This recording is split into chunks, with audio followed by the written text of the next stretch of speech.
1분 전에 명태균 씨가 또 올렸어요. 또 올렸어요. 예. 김재원 최고위원님, 대구에서의 낙선 이유는 윤핵관들에게 물어보세요. 실시간으로 언론 모니터링을 하고. 자, 이제 이게 이분이 보면 김재원 최고위원님이 어디 나왔나 보죠? 오늘 오늘 아침 라디오 리스트에서 아니 그게 없는 것 같고 없었는데. 아마도 대구에서 그 낙선 얘기를 본인이 이제 바로 하는 과정에서 일부 언급을 했는데 네. 이 얘기는 윤핵관들에게 물어보란 얘기는 결국은 이제 좀 암시하는 바가 있는 거 아니에요. 네. 깔린 자락 자체가 네. 네가 이제 그 낙선한 배경 자체를 찾다 보면은 네. 오히려 다른 원인을 찾을 수 있을 것이다. 아마도 짐작인데 결국은 이제 명태균 씨의 어제 김재원 그 최고위원 타격을 통해서 어제 방송에서 활발히 활동하던 사람이 오늘 일단 쉬어 심표를 찍었습니다. 만약에 내일도 안 나오고 당분간 명태균 씨 얘기를 하지 않고 네. 이게 표면상으로 명태균 씨가 승자가 되는 그림을 또 가져간다고 한다면은 네. 굉장히 이상할 것 같긴 합니다. 네. 보기에도. 근데 네. 이제 저하고 통화에서도 사실 본인이 이렇게 적극적으로 공세하게 된 이유는 그 김재원 최고, 그 다음에 이제 앞서 그 주장한 십상시 같은 그 정치 평론가들, 네. 뭐 이런 이제 비판을 하고 있는데 그 김재원 최고에 대해서는 굉장히 세게 얘기를 해요. 뭐 사과하라. 그렇죠. 그리고 이제 본인에게 5살짜리 딸 아이가 있는데 어제 그 사진도 공개하지 않았습니까? 근데 거기에 무려 뭐 870 몇 분이 되는 분들이 이제 좋아요를 눌렀더라고요, 페이스북에. 근데 네. 중요한 포인트는 아이 사진까지 공개하면서 이 아이가 아빠 감옥 가냐고 그러는데 방송에서 그만해라. 경고를 몇 번 사람들을 통해서 했는데 알아듣지 못한다. 본인이 하는 이 사람들 지를 좋아해요. 예, 지가 하는 말이 다른 사람한테 얼마나 상처를 받는지 그러면 되겠냐. 인간이 안 된 사람이다. 그리고 지가 모시던 분이 감옥에 가셨어요. 이거는 박근혜 전 대통령을 언급하는 걸로 보이고요. 자기가 정무수석 안 했냐, 어떻게 뻔뻔하게 얼굴 들고 다니면서 옛날 같으면 삭가 쓰고 죄인으로 살아가야 될 사람인 건데 그런 사람이 뻔뻔하게 돌아다니고 있다. 막 이제 이런 얘기를 하는 거예요. 그러니까 이 얘기는 여론조사하고도 또 연동이 됩니다. 왜냐하면 박근혜 대통령이 당시에 그 총선 과정에 네. 이제 개입해서 2년형 선고받지 않았습니까? 이제 저는 그 얘기의 어떤 핵심적 주체가 당시 정무수석이었던 김재원 최고인데 조사 받으면서 뭘 얘기를 했길래 박근혜 전 대통령이 2년 징역형 받았겠냐 이거를 우회적으로 설명하고 있는 걸로 보여요. 야, 저도 그런 생각 못 해봤는데 그런 설명이라면은 네. 좀 더 정말로 네. 탐구해볼 만한 내용이긴 하네요. 네. 그러니까 굉장히 이제 보수 쪽에 내밀한 정보를 갖고 있으면서 정교하게 대응을 하는 거다. 이제 네. 이런 설명이 가능할 것 같습니다. 만인에 대한 만인의 투쟁이라고 보십니까?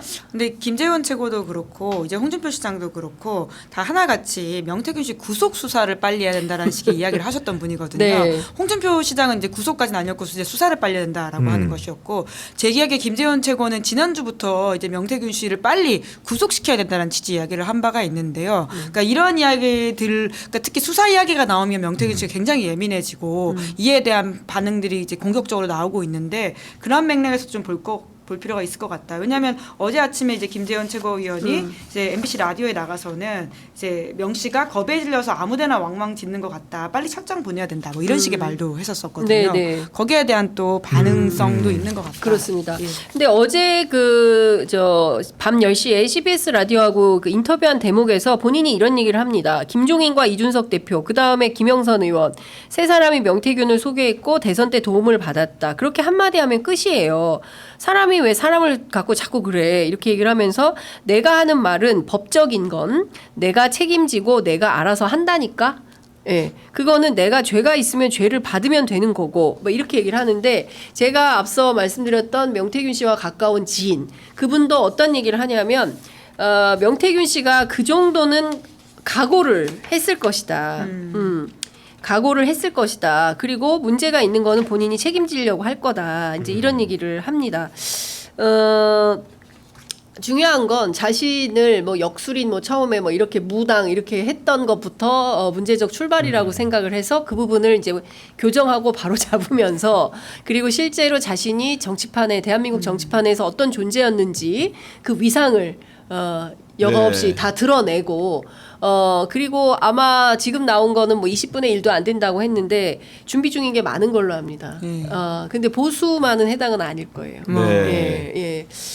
그러니까 이런 식으로 계속 논점이 이제 예. 계속 점차 이제 확장되는, 일파만파되는 건데요. 맞습니다. 그러니까 다시 원점은 그래서 김건희 여사가 국정 개입과 공천 개입을 했느냐라고 그렇습니다. 하는 다음 주 21일에 이제 강혜경 씨의 법사위 증언이 있지 네. 않습니까? 네. 그때 이후에 또 명태균 씨 메시지가 어떤 식으로 폭발할지는 또 주목해봐야 될 포인트인 것 같습니다. 그렇습니다. 워낙 그 핵폭탄급의 그 입장을 계속 피력하고 있기 때문에 그 부분에 대해서 저희가 상세한 분석을 해봤고요. 정치 일반 좀 여쭤볼게요. 당장 네. 오늘 선거인데 아까 댓글창에 아유 서울 교육감 선거 투표율이 너무 낮다. 예, 너무 낮더라고요. 이런 거 이제 투표 참여해 주셔. 혹시 서울에 계신 분들 저희 방송 함께 하고 계십니까? 지금 22,849분 함께 하고 계시는데요. 네. 투표 아직 안 하셨으면 인증샷. 네, 투표하시고 인증샷 올려주시면 방송 좋겠습니다. 끝나고. 방송 네. 끝나고. 아 이럴 때 커피도 보내드리고 해야 되는데 라디오 방송처럼 네. 죄송합니다. 준비가 안 돼 있습니다. 감사의 마음을 전하시는 것으로. 오후에 커피 좀 쏘세요. 예, 오후에 커피를 좀 인증샷. 인증샷 올리면 예, 진짜 하실 거예요? 커피 말고 다른 걸 더 보내드리겠습니다. 예, 저희 다 형편이 좀 어려워지만 죄송합니다. 커피 쿠폰은 큰 방송국에서 주는 걸로 이렇게 하도록 하겠습니다. 투표율이 너무 낮는데 이 투표 결과에 따라서 네. 한동훈 대표의 명운이 결정된다 이런 얘기를 벌써부터 하고 있습니다. 근데 저는 사실 그것도 약간 보수 언론과 한동훈 대표 쪽에서 깔아놓은 자락이 아닐까라는 생각이 듭니다. 사실 금정은 당연하게 이겨야 되는 곳이거든요. 그리고 뭐 이제 인천 강화 같은 경우에도 당연히 이제 국민의힘이 원래 수성하는 곳이다라는 평가가 많았던 것인데 마치 이제 금정이 굉장히 뜨거운 곳이 되어가지고는 여기서 국민의힘이 이기게 되면 한동훈 대표가 굉장히 어떤 정치적 위상이 올라간다라고 네. 하는 프레임 자체가 좀 어색하다라는 생각이 들 수밖에 없고요. 이제 결국은 지금 윤한 갈등 혹은 이제 김한 갈등이라고까지 불리고 있는 김건희 여사와 한동훈 대표 관계성 때문에 생기는 말이긴 하겠지만 사실 이 선거는 국민의힘이 이긴다고 하는 게 이변은 절대 아니다라는 걸 좀 그렇죠. 강조하고 예. 싶습니다. 아니 보태서 말하면은 사실은 한동훈 대표와 친한계들이 프레임은 굉장히 잘 짠 것 같아요. 왜냐하면 기본적으로 선거를 앞두고 주말 동안에 계속 김건희 여사를 향한 수위를 높였습니다. 뭐 예를 들어 활동 자제에 그치지 않고 검찰의 처분도 문제 삼기도 했고 급기야는 이제 뭐 여러 가지 인적 쇄신까지 촉구하는 김건희 라인을 정리해야 된다는 취지까지 나섰는데 결국 이런 것들이 부산 금정구 선거가 제일 핫하지 않습니까? 어떤 결과를 가져오느냐? 이런 국면에서 이겨도 한동훈 대표가 이긴 거고 지면은 또 대통령실이 때문에 진 겁니다. 그렇기 때문에 이기든 지든 간에 대통령실은 굉장히 긍정적인 효과를 누리기 어려운 판국으로 기본적으로 정세 조성을 해놨기 때문에 한동훈 대표는 비교적 홀가분한 분위기 속에서 선거를 맞이할 수 있는 게 사실이다. 그렇기 때문에 진짜로 이 선거를 치르기도 전에 결과값에 무관하게 패자는 대통령실을 만들어놨다. 이런 부분에서 굉장히 방책이 좀 있었다고 보여지고요. 네. 이런 부분들 때문에 결과에 따라서 여러 가지 영향이 있겠지만 대통령실이 받을 영향이 가장 커 보인다고 생각이 됩니다. 네. 단풍나무님께서 서울 새벽 6시 투표 후에 출근. 네, 박순자님께서 사전 투표했습니다. 가을님도 사전 투표했어요. 투표합시다 하셨고요. 광주 은비님께서 커피 줘요. 죄송합니다. 짱구맘님 지난주 금요일에 사전 투표 완료. 그리고 안용님께서 엄마들 투표 좀 해라 이렇게 하셨고요. 뉴스인에서 쏜다. 정종권님 아는 분이에요? 뉴스인에서 무언가를 쏘겠습니다. 무언가를 쏜다. 예. 그리고 투표하시는 분들 굉장히 많이 계시네요. 저도 사전 투표를 했는데요. 그 현장에 가니까 많은 엄마들, 젊은 엄마들, 유모차를 밀고 온 젊은 엄마들이 네. 상당히 눈에 띄더라. 그래서 저는 뭐 그 투표 결과를 함부로 예단하기는 어렵지만 어찌됐든 지금 진행되는 어떤 뉴라이트 친일 이런 교육 방침에 대해서는 반대하는 여론이 있지 않을까라는 생각을 좀 해봅니다. 이건 어떻게 봐야 됩니까? 여사 라인 관련해서 권성동 의원 원조 친윤인데요. 보수 분열의 전조 현상이다. 본인들이 얘기합니다. 그러니까 친윤 친한 분당합니까?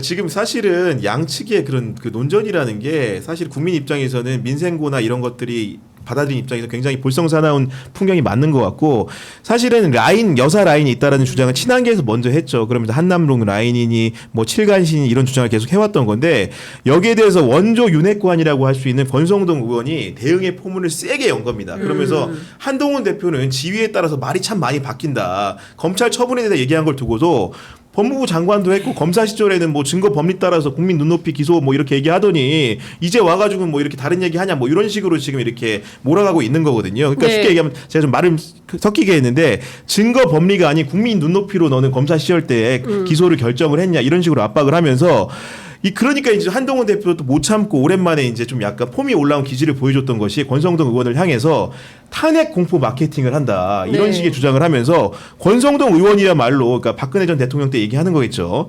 탄핵에 앞장섰던 분인데 자꾸 그런 말씀하시면 국민들이 어떻게 생각하실지 모르겠다 이렇게 얘기를 하니까 또 권성동 의원이 너무 화가 나니까 여기다가 뭘 붙이냐면은 네. 도곡동 7인회를 또 붙이는 거예요. 그러니까요. 그러면 이제 한동훈 대표를 위시한 몇몇 세력들이 실제로 대통령과 영부인 내외를 굉장히 공격적으로 이렇게 하는데 이제 모사를 하고 있다 이런 식의까지 얘기까지 준 거거든요. 그러니까 그 프레임 자체가 한남동 7인회 대 도곡도 7인회로 짜이게 되는 굉장히 요상한 상황을 만들어 놓은 겁니다. 그러니까요. 네. 예.